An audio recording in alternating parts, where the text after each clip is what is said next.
Bienvenue sur Univers Célébrité, la chaîne qui déterre les histoires les plus folles et les mieux gardées des stars. Aujourd'hui, on plonge dans une légende absolue, le combat secret entre Bruce Lee et Chuck Norris.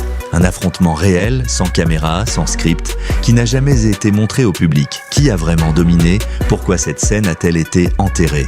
Si vous aimez les révélations choc, abonnez-vous tout de suite, activez la cloche et lâchez un gros like pour soutenir la série. C'est parti.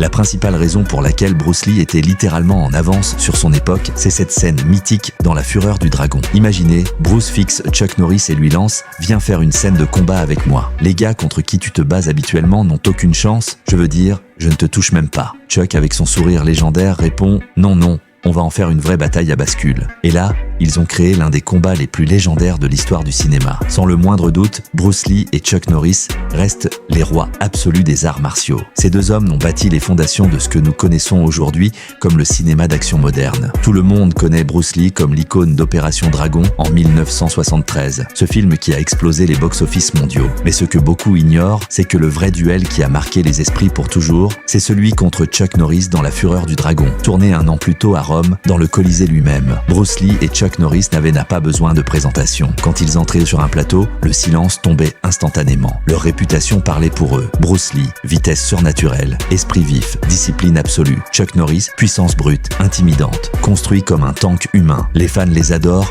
comme des légendes. Mais ce que le grand public ignore souvent, c'est l'intensité réelle derrière leur affrontement à l'écran. Ce n'était pas juste une chorégraphie propre et répétée, c'était un choc philosophique et physique entre deux mondes. À l'origine, Bruce Lee avait une vision claire. La Fureur du Dragon n'était pas seulement son troisième film en tant qu'acteur. Il l'a écrit, réalisé et chorégraphié lui-même. Il voulait un duel final épique qui symbolise tout. Vitesse, précision et fluidité du Jeet Kune Do contre la force brute, structurée et traditionnelle du karaté américain de Chuck Norris. Bruce imaginait cette séquence comme le climax absolu. Un affrontement pas seulement physique, mais philosophique. Son personnage agile et adaptatif face à l'inflexible champion incarné par Chuck. Pourquoi Chuck Norris? Parce que Bruce respectait profondément les vrais combattants. Chuck était déjà champion du monde de karaté, invaincu en tournoi professionnel dans les années 60. Bruce l'avait rencontré à Los Angeles lors de démonstrations d'arts martiaux. Ils s'entraînaient ensemble, échangeaient des techniques et Bruce admirait la puissance dévastatrice de Chuck. Il l'a personnellement invité à venir à Hong Kong et à Rome pour jouer le grand méchant final. Chuck a accepté immédiatement. C'était sa première vraie apparition au cinéma et il voulait montrer le karaté américain sur la scène mondiale. Le tournage du combat au Colisée a duré plusieurs jours. Imaginez, Rome, le vrai Colisée, pas de trucage ni de décor en studio. Bruce voulait du réalisme total. Les deux hommes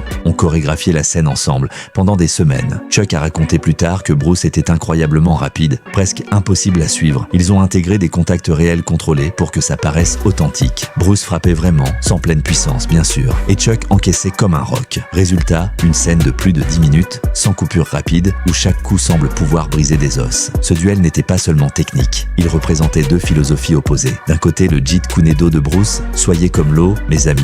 Fluidité, adaptation, économie de mouvement, frappe seulement quand c'est nécessaire. De l'autre, le karaté traditionnel de Chuck, puissance explosive, discipline rigide, coup qui pourrait arrêter un taureau. Bruce voulait prouver que la vitesse et l'intelligence battent la force brute pure. Et sur l'écran, il l'a fait. Le plateau était électrique. Toute l'équipe sentait la tension respectueuse entre les deux. Pas de rivalité méchante, mais une compétition saine entre deux maîtres qui se poussaient mutuellement à l'excellence. Chuck Norris a déclaré des années plus tard « Travailler avec Bruce était incroyable. Cette scène de combat est considérée comme la plus grande de tous les temps. » Et il a raison, plus de 50 ans après, elle reste inégalée.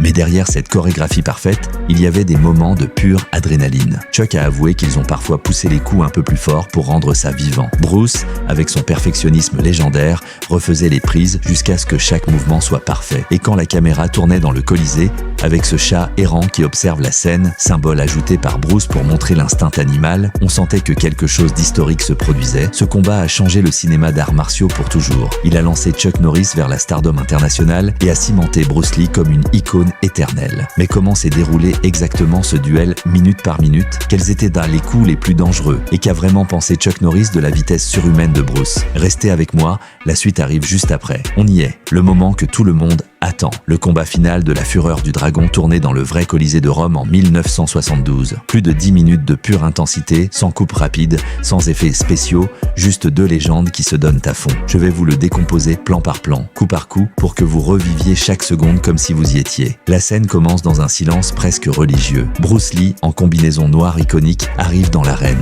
Chuck Norris, torse nu, poilu, cheveux longs, l'attend déjà, immobile comme une statue. Un petit chat errant traverse le Colisée. Bruce l'a gardé au montage pour symboliser l'instinct animal qui va se réveiller. Puis la musique de Lalo Schifrin démarre, lente, pesante. Les deux hommes s'observent, tournent en cercle. On sent la tension. C'est David contre Goliath, vitesse contre puissance. Premier échange. Chuck Norris ouvre avec un coup de pied latéral, haut, puissant, précis, signature de son karaté. Bruce esquive d'un pas de côté fluide, presque nonchalant. Chuck enchaîne avec une série de coups de poing directs. Bruce bloque, recule, analyse. Vous voyez déjà la philosophie? Chuck avance, impose sa présence physique. Bruce tourne, économise, attend l'ouverture. Deuxième phase. Bruce passe à l'offensive. Il lance son fameux one-inch punch à très courte distance. Chuck bloque, mais le choc le fait reculer d'un pas. Le public retient son souffle. Bruce enchaîne avec des coups de doigts rapides vers les yeux, des low kicks pour déséquilibrer les jambes de Chuck. Chuck répond par un revers du bras qui frôle le visage de Bruce. Si ça touche, c'est game over. Mais Bruce est déjà ailleurs, comme de l'eau qui coule autour d'un rocher. Milieu du combat, la fatigue commence à peser. Chuck attrape Bruce par le bras, tente une projection. Bruce se libère avec une rotation de poignet typique du Wing Chun. Chuck contre avec un coup de pied circulaire qui soulève la poussière du Colisée. Bruce plonge sous le coup, passe derrière et assène une série de coups au corps, rapide, sec, précis. Chuck encaisse, grogne, mais ne plie pas. Il riposte avec un uppercut qui oblige Bruce à sauter en arrière. Le tournant, Chuck, essoufflé, commence à ralentir légèrement. La puissance explosive du karaté demande énormément d'énergie. Bruce, lui, respire calmement. Son entraînement fonctionnel, son cardio infernal font la différence. Il accélère. Une feinte, un coup de pied latéral au ventre, puis le célèbre sidekick qui envoie Chuck contre le mur. Chuck se relève, déterminé, mais Bruce ne lui laisse plus d'espace. Il le presse, le déséquilibre et finit par l'étrangler doucement au sol. Un geste respectueux, presque fraternel. Le tournant, Chuck, essoufflé, commence à ralentir légèrement. La puissance explosive du karaté demande énormément d'énergie. Bruce, lui, respire calmement. Son entraînement fonctionnel, son cardio infernal font la différence. Il accélère. Une feinte, un coup de pied latéral au ventre, puis le célèbre sidekick qui envoie Chuck contre le mur. Chuck se relève, déterminé,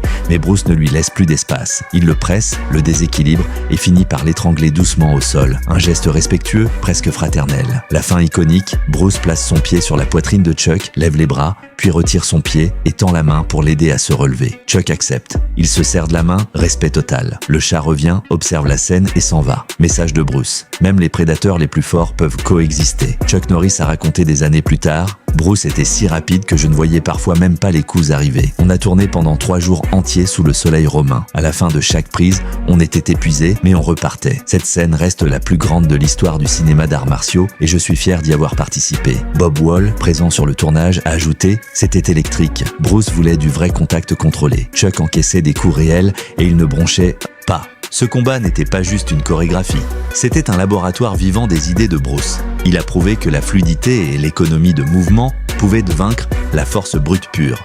Et il a lancé Chuck Norris dans une carrière hollywoodienne de plus de 40 films.